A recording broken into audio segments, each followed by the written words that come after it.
பிறப்புடைய ரகசியம் அப்படிங்கிறது லக்னம்.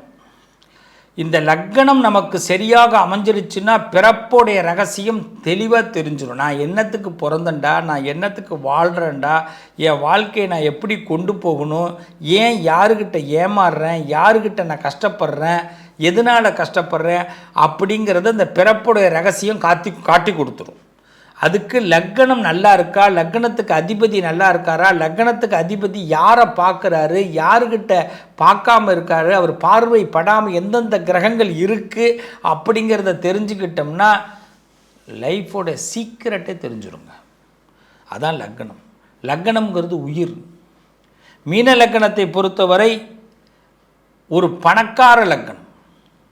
வாழ்க்கையில் சில விஷயத்தை எதிர்பார்க்குற விஷயத்தை செயல் மூலமாக வெற்றி பெற்று பல பேரை கவரக்கூடியவர்கள் மீன லக்கணக்காரர்கள்.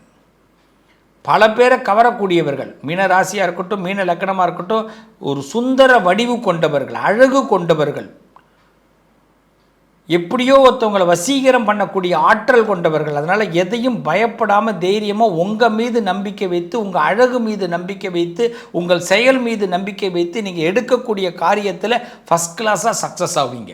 கொஞ்சம் கூட யார் எது சொன்னாலும் கொஞ்சம் கூட யோசிக்காதீங்க.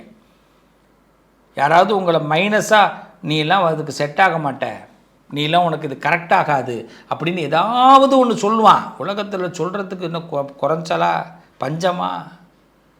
குடும்பத்தில் உள்ளவனே முதல்ல நம்ம ஏதாவது ஒன்று செய்யணும்னு ஆசைப்பட்டால் அதெல்லாம் ஏன் நீ இறங்குற, தேவையில்லாத விஷப்பரிச்சை பண்ணுறேன்னுவான். இவனே ஒரு விஷம். அப்போ மீன லக்னத்தை பொறுத்த வரைக்கும் பணத்தை பேஸ் பண்ணுங்க, பணத்தை நோக்குங்க. வெற்றி உயர்வும், வெற்றி கண்டிப்பாக கிடைக்கும், உயர்வு கிடைக்கும். ஒரு மனுஷன் பண்ணுற தப்பை உங்களுடைய ஞான கண்ணுனால், மெய் அறிவு, யாரும் உங்களை ஏமாற்ற முடியாது. ஏதாவது ஒரு மெய் அறிவு உங்களுக்கு புலப்பட்டுரும், இவன் இதுக்கு தான் செய்கிறான். செயற்கையான சில விஷயங்களை விரும்ப மாட்டீங்க. இயற்கையாக நடக்கட்டும். செயற்கை விஷயங்களை விரும்பாதவர்கள். நீங்கள் ரொம்ப மீன லக்கணத்தை பொறுத்த வரைக்கும் ரொம்ப அழகாக நான் ஒன்று சொல்கிறேன். நீங்கள் ரொம்ப சாதாரணமாக ஒரு ஃபேஸ் வாஷ் பண்ணிவிட்டு, நீங்கள் லேடிஸாக இருக்கட்டும் ஜென்ஸாக இருக்கட்டும், ஃபேஸ் வாஷ் பண்ணிட்டு பவுட்ரு கூட போட வேணாம், நீங்கள் சீப்பு தலை வாரிக்கிட்டு லைட்டாக ஒரு பொட்டு வச்சுட்டு போங்களேன், ரொம்ப அழகாக இருப்பீங்க. ரொம்ப அழகாக இருப்பீங்க. மேக்கப்பு தேவை கிடையாது. உங்களோட ட்ரெஸ்ஸு சென்ஸு உங்கள் அழகை அதிகப்படுத்தும். அதே மாதிரி பார்த்தீங்கன்னா மீன லக்கணத்துக்குள்ள ஒரு பெரிய பலம் ஒன்று இருக்குது. கல்யாணம் பண்ணுறவங்க ஆண்களுக்கு பார்த்தீங்கன்னா ரெண்டு தாரமே ஏற்பட வாய்ப்புண்டு. 2 தாரம். பெண்களுக்கு பார்த்தீங்கன்னா சில நட்புகள், அன்புகள் கிடைக்க வாய்ப்புண்டு. நிறைய நண்பர்கள் கிடைக்க வாய்ப்புண்டு. வாசனைகள் மீது ரொம்ப ஆசை வரும். சென்ட்டு மேலே லைக் வரும். மீனம்னாலே சென்ட்டு தான். அதனால் சென்ட்டு யூஸ் பண்ணாமல் இருக்காதீங்க. உங்களை அப்படி நீங்கள் கிராஸ் ஆனால் ஏதாவது ஒரு வாசனை இருக்கணும். உங்களோட வைப்பே அதுதான். அழுக்கு துணி போடாதீங்க. அதுவும் வீட்டில் இருக்கும்போது மீன லக்கணக்காரர்கள், மீன ராசிக்காரர்கள் வெறுப்பான துணிகளை மட்டும் போடவே போடாதீங்க. அது தரித்திரியம் உங்களுக்கு. வெறுப்பான துணி, அதுவும் லேடிஸ்லாம் சில பேர் பார்த்திங்கன்னா ஒரு நைட்டி போட்டிருப்பாங்க. அதில் பார்த்திங்கன்னா ரொம்ப நாளைக்கு முன்னாடி வாங்கின நைட்டியாக இருக்கும். அது கட்டையாக குட்டையாக போயிடும். இவங்க வளர்ந்துருப்பாங்க, ஆனால் அதையே போட்டுன்னு இருப்பாங்க. அதே மாதிரி பார்த்திங்கன்னா அது பழசாக இருக்கிற பொருட்களை லேடிஸ் யூஸ் பண்ணாதீங்க. வீட்டில் இருக்கிறவங்க ஜென்ஸும் அதே மாதிரி தான். கைலியாக இருக்கட்டும், வேஷ்டியாக இருக்கட்டும், பேண்ட்டாக இருக்கட்டும், ரொம்ப அழுக்காக இருக்குங்க, அது யூஸ் இல்லைங்க அப்படின்றத நீங்கள் யூஸ் பண்ணாதீங்க. அது நமக்கு சாதகம் இல்லை. மீனத்தை பொறுத்தவரை பளிச்சுன்னு இருக்கணும், புதுசாக இருக்கணும். இறக்க சுபாவம் நிறைய இருக்கும். இந்த இறக்கத்தில் தான் சில பேரை சேர்த்துக்கிட்டு நிறைய லாபங்கள் கிடைக்கும். கிடைக்கிற லாபத்துக்கு 25% நம்ம நஷ்டத்தையும் அழுவணும். இப்போ ஒரு வீட்டில் இருக்கிறோம், ஒருத்தவங்களை இறக்கப்பட்டு நம்ம வீட்டுக்குள்ளே குடும்பத்துக்குள்ளே கொண்டு வந்துடுறோம். இல்லை ஆஃபீஸில் இருக்கிறோம், ஒரு இறக்கப்பட்டு ஆஃபீஸுக்கு கொண்டு வந்துடுறோம். 25, அதில் 75% அவனால் லாபம் கிடைக்கும். 25% அவனால் நமக்கு ஒரு தொல்லையும் சந்திக்கணும், வேறு வழி கிடையாது. அப்போ நமக்கு லாபம் எவ்வளவு? 50%. 75% லாபம், 25% அவனால் தொல்லை. அப்போ நமக்கு பேலன்ஸ் 50% அவனுக்கு லாபம் இருக்குது. ஆனால் அந்த 25% தொல்லையும் நம்ம சந்திக்கணும். அப்போ மீன லக்கணக்காரர்கள் யாராவது ஒருத்தவங்க நமக்கு ஒரு ஹெல்ப் பண்ணுறதா இருந்தாலும், அவங்களுக்கு நம்ம ஹெல்ப் பண்ணுறதா இருந்தாலும் பார்த்து ஹெல்ப் பண்ணுங்கள். பக்கத்தில் வச்சுக்கிறவங்கள பார்த்து வச்சுக்கிங்க. குளிர்ச்சி. உங்களுடைய கண்ணில் இருக்க ஒரு பெரிய பவர், ஐ பவர். உங்கள் கண்ணுக்கு மயங்காதவர்களே இருக்க மாட்டாங்க. மீன லக்கணம் யாராவது ஒருத்தவங்களை நீங்கள் வசீகரம் பண்ணணும்னா அப்படி கண்ணை அப்படி பாருங்கள், சுழட்டி பாருங்கள், அவங்க உங்கள் பக்கம் வந்துடுவாங்க. அதுமாரி பார்த்தீங்கன்னா காதில் கொஞ்சம் கவனமாக இருங்க. காதில் எதுவும் இந்த பட்ஸ் எல்லாம் விட்டு ரொம்ப நோண்டாதீங்க, உங்களுக்கு ஒத்தே போகாது. காதில் தண்ணி பூந்துடுறதுக்கு, காதில் ஏதோ பூச்சி போடுறதுக்கெல்லாம் நிறைய வாய்ப்பு இருக்குது. அதுமாதிரி சத்தம் அதிகமாக கேட்காதீங்க, காமாக சத்தம் கேளுங்க. இந்த என்ன சொல்லுவாங்க, ஏர்ஃபோன் கையில் வச்சு காதில் வச்சுருந்தா கூட சவுண்டு கம்மி பண்ணிச்சு. ஏரில் ப்ராப்ளம் ஏற்படுறதுக்கு, ஏற்படுறதுக்கு வாய்ப்பு உண்டு. அதில் கவனமாக இருக்கணும். அதே மாதிரி பார்த்திங்கன்னா சில சமய சடங்குகள் சம்பிரதாயங்கள் மீது நம்பிக்கை இருக்கும், அதை கரெக்டாக தொடர்ந்து செயல்படுத்துங்க. யார் எது சொன்னாலும், அமாவாசைனா விரதம் இருக்கிறது, பௌர்ணமினா எப்படி இருக்கிறது, சஷ்டினா விரதம் இருக்கிறது, இதெல்லாம் உங்களை பலப்படுத்தும்.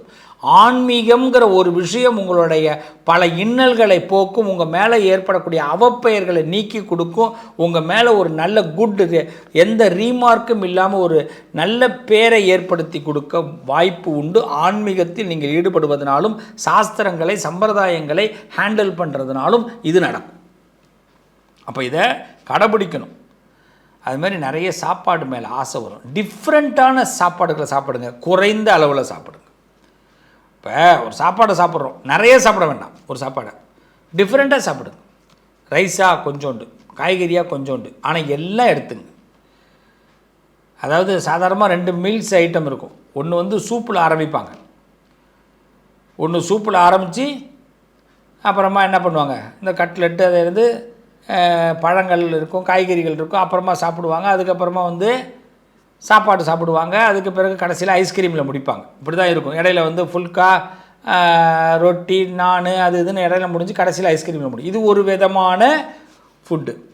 அப்போ இது எல்லாத்தையும் எடுத்துங்க, ஆனால் எல்லாமே கொஞ்சோண்டு எடுத்துங்க. இன்னொரு ஃபுட் ஐட்டம் இருக்குது, பருப்பு. இது பழைய காலத்து பழக்கம், மறந்து போயிட்டோம் நிறைய பேருக்கு. இப்போ முதல்ல பாயசம், அப்புறமா பருப்பு, நெய், அப்புறமா துவையல் போட்டு சாதம், அப்புறமா சாம்பார், ரசம், வத்த குழம்பு, மோர் குழம்பு, ரசம், அப்புறமா பாயசம், அதில் அப்பளம், அப்புறம் வடை, இதுக்கு பிறகு மோர், கெட்டி தயிர், இதையெல்லாம் சாப்பிட்டு வெத்தலை பாக்கு போடுறது. புயலை போடக்கூடாது, வெத்தலை பாக்கு போடுவாங்க. லக்ஷ்மி தேவி இருப்பா எப்பயுமே வெத்தலை பாக்கு போட்டால்.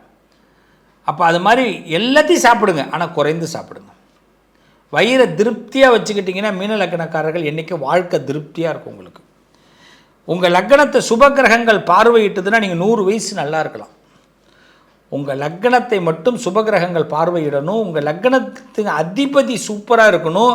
அப்போ 100 வயசு உங்களுக்கு இருக்கும். 12 வயசு 20 வயசில் கொஞ்சம் கடுமையான காய்ச்சல்கள் ஏற்படும்.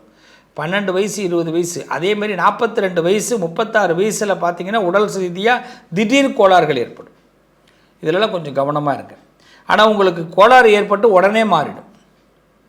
ஏன்னா உங்களுடைய பிஸி ஷெட்யூல்டு உங்களை விட்டுறாது. நீங்கள் வேலை பார்க்கணுங்கிற எண்ணம் இருக்கிறதுனால உங்களை உடம்புல படுக்க போட்டுறாது.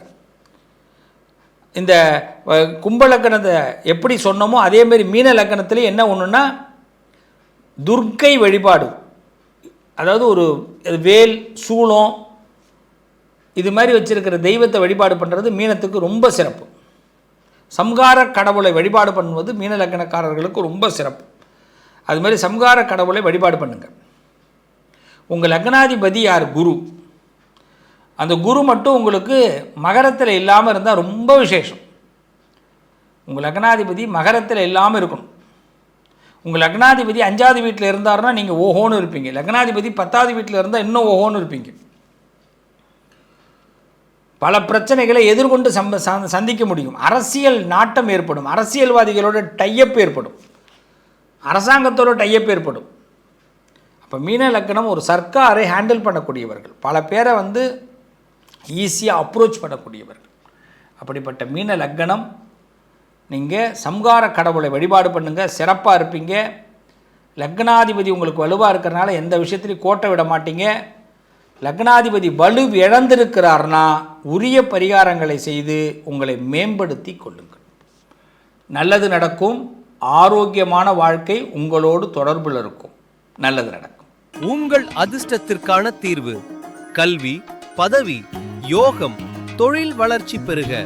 ஜாதகம், வாஸ்து, திருமண பொருத்தம் பார்க்கவும், பிரசன்னம் கேட்கவும். Positive lion doctor Sivasri Manikanda Sivam. தொடர்பு கொள்ள வேண்டிய வாட்ஸ்அப் எண் 7904137178.